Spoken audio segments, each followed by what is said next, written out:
La ocupación de Lima abarca los sucesos en la capital de Perú y sus alrededores durante el gobierno militar chileno que siguió a la derrota peruana en las batallas de San Juan y Chorrillos y de Miraflores durante la campaña de Lima. Una de las fases terrestres de la Guerra del Pacífico, la capital peruana fue defendida por dos líneas. La de San Juan, formada por tropas del ejército peruano y reforzada por las levas en la guarnición de la sierra, y la de Miraflores, compuesta por reservistas civiles limeños y los sobrevivientes de la primera línea. Después de la victoria chilena en ambas líneas de defensa, el ejército de Chile ocupó los pueblos de Chorrillos y Barranco el 13 de enero de 1881, tras la batalla de San Juan o de Chorrillos, y el de Miraflores el 15 de enero tras la batalla homónima, luego de la derrota peruana, y tras la retirada del presidente Pierola a los Andes y la renuncia del ministro de Relaciones Exteriores y Culto Pedro José Calderón, el alcalde Rufino Torrico quedó como máxima autoridad peruana en Lima. Cuando el ejército de Chile entró a la ciudad, la ocupación de la capital peruana por tropas chilenas fue el medio utilizado por el gobierno de Chile para imponer la cesión territorial de Tarapacá, después del rechazo peruano a las condiciones chilenas en la Confederación Árica, y se prolongó desde el 17 de enero de 1881 cuando tras la firma del Tratado de Ancón, Miguel Iglesias asumió el gobierno de Perú.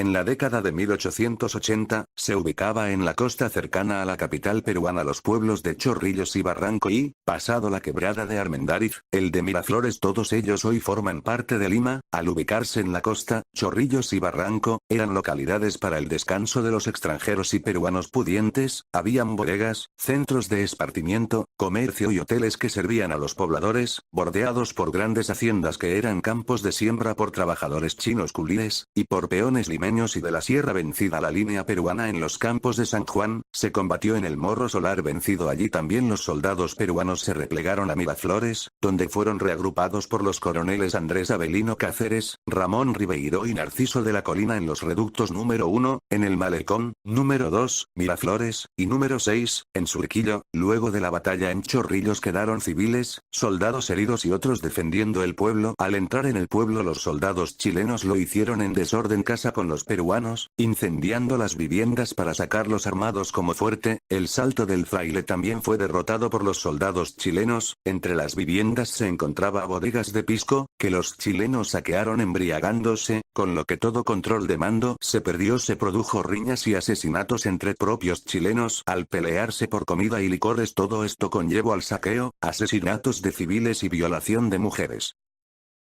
Finalizados los enfrentamientos en San Juan, se combatió en el Morro Solar y luego en las calles de Chorrillos. Las últimas líneas peruanas dejaron el pueblo que ya había sido ocupado por las fuerzas chilenas. Un tren llegó a Chorrillos con nueva tropa peruana, pero al ver que la ciudad estaba tomada retrocedió sin producir contienda alguna. En su diario de campaña, el subteniente chileno Alberto del Solar recogió el relato que le habría entregado uno de los oficiales peruanos que se esforzaron por hacer de Chorrillos un punto defensivo, que estaba prisionero entre filas chilenas y cuyo nombre omitió, que describiría la situación que se produjo allí. Al avanzar en su relato, el joven se demostraba conmovido y preocupado. ¿Habría cumplido con su deber o habría extralimitado un derecho?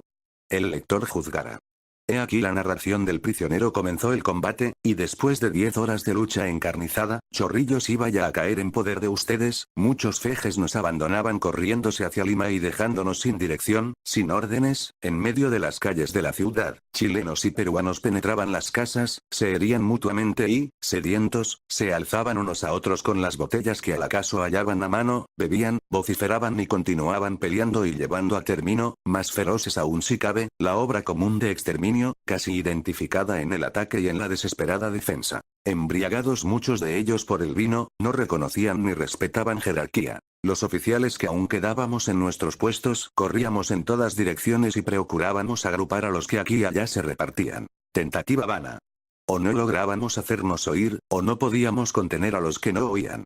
Aquellos a quienes dominaban el pánico, huían, pero otros, embriagados, como lo he dicho ya, por el licor y por la pólvora, se habían convertido en fieras rabiosas. Presunta narración de un oficial peruano prisionero según el subteniente chileno Alberto del Solar, en el diario de campaña La Noche de Chorrillos. No existe otras fuentes que relaten desmanes de peruanos en Chorrillos. Alberto del Solar no narra desmanes de soldados chilenos en Chorrillos. Tanto el mando chileno como el peruano intentaron una tregua y un armisticio el 14 de enero. Como parlamentarios de la tregua, se encontraban los cónsules Jorge Tezano Pinto de El Salvador, M. de Borges de Francia y Spencer Saint John de Gran Bretaña, quienes llegaron a Chorrillos en tren con bandera blanca. Su interés era salvaguardar los bienes y las propiedades de los extranjeros neutrales en Lima. Con este mismo fin, marinos italianos y británicos desembarcaron en Chorrillos después de su ocupación por el ejército de Chile. El coronel Miguel Iglesias fue capturado por el coronel chileno Manuel Baquedano y luego liberado para transmitir al presidente Pierola un armisticio pidiendo los buques del Callao y el desarme de los fuertes. Los buenos oficios de los cónsules intentaron iniciar paz.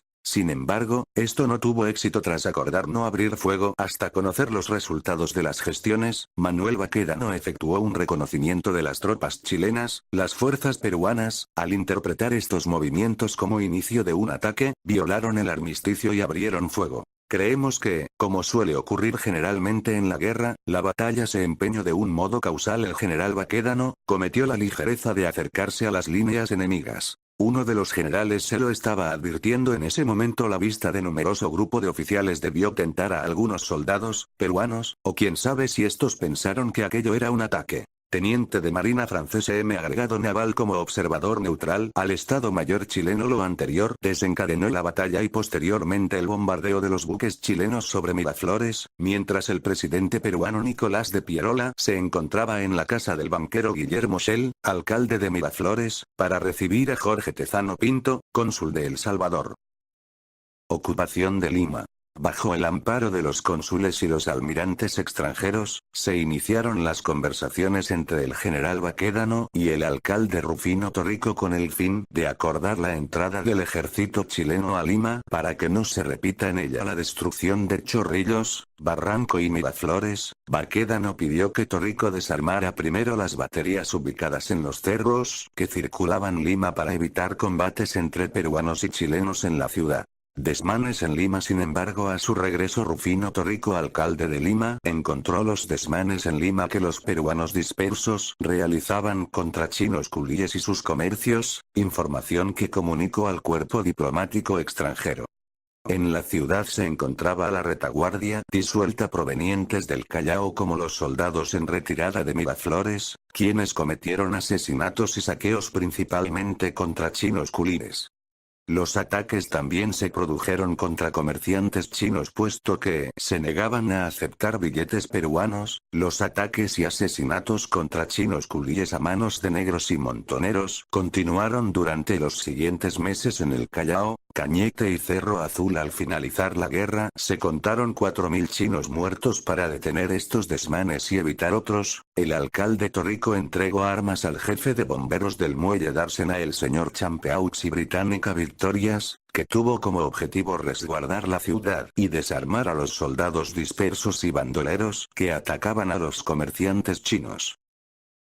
Ingreso del ejército chileno a Lima cerca de las 16 horas del lunes 17 de enero de 1881, las fuerzas avanzadas chilenas ocuparon Lima. Regimiento Buin 1 de línea y zapadores, el batallón Bulnes, los regimientos de caballería granaderos, el zapadores, al cuartel de la Guardia Peruana, y el Bulnes, al Palacio de Pizarro, Palacio de Gobierno.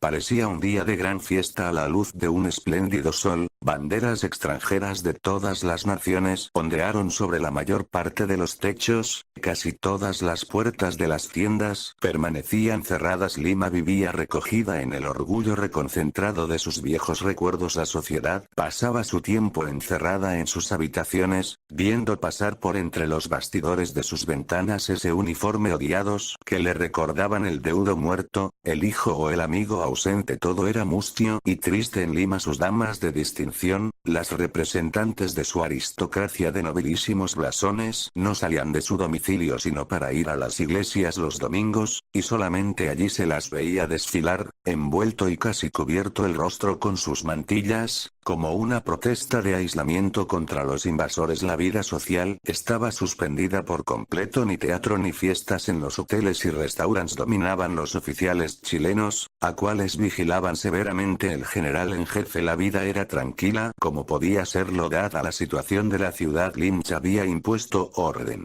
El general Baquedano entró a Lima con el grueso del ejército chileno, que se estableció en cuarteles de Lima y Callao, Real Felipe, Barbones, Santa Catalina entre otros, en edificios públicos y privados. El coronel Pedro Lagos eligió la Biblioteca Nacional como cuartel para su batallón. Ese mismo día, la división de Lynch se dirigió al Callao. Los chilenos se llevaron libros de la Biblioteca Nacional, los cuales ellos consideraban botín de guerra. La ocupación duró por 3 años. La bandera chilena flameó en la casa de Pizarro.